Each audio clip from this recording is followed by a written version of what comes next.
100% true story from a customer who just bought a used putty sprayer, but it didn't work. It all started when the customer found a hydraulic putty sprayer at a fairly low price because it was liquidated from an old construction unit. On the outside, the machine looked very new. The pump, wires, and controller showed no obvious signs of damage. However, right after bringing it home and trying to operate it, the machine did not start at all. There was no pump sound, no pressure, and no powder could be sprayed.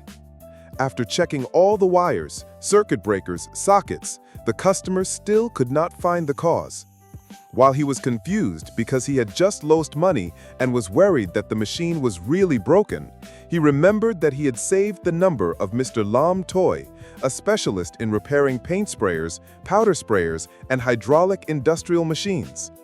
Without hesitation, he immediately called for support, hoping to receive advice from afar. But after hearing the situation, Mr. Lam immediately said, "It's okay, I'll go there and check it out. Otherwise, it will be more damaged if you try to figure it out yourself." Less than 30 minutes later, Mr. Lam arrived at the house with full equipment, specialized tools, and an electric meter. The first thing he did was check the entire machine settings, from the main control panel to the pressure sensor system. After about 10 minutes of checking, he discovered that the main cause was due to incorrect settings inside the machine, possibly due to incorrect adjustments during transportation or before, causing the machine to not start properly.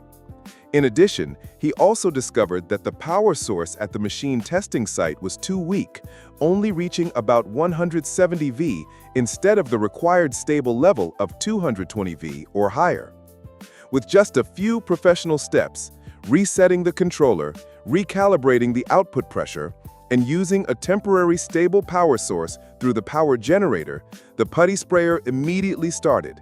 The pump ran smoothly, the spray force was strong, and there were no signs of problems. The customer then breathed a sigh of relief. The initial clacking sounds were gone, replaced by the sound of the engine running smoothly and the stable spray pressure pushing the powder out of the nozzle at a fairly strong speed, proving that the machine was completely free of hardware damage, just an adjustment error and low power.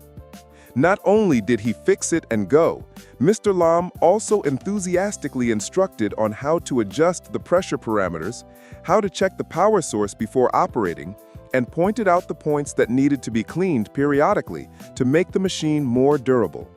Most importantly, he also supported an additional video on how to start, turn off, and clean the machine and sent it directly to the customer to save in case he forgot the operation. What makes customers most satisfied is not only because the machine is repaired, but also because of the professional, quick, and clear working attitude. Mr. Lam does not hide the profession, does not complicate the problem, clearly points out each point so that users can understand, use it correctly, and avoid damage in the future. If you find this video useful, do not forget to subscribe to the channel to see more real-life situations about construction machinery, repair instructions, and extremely useful work experience.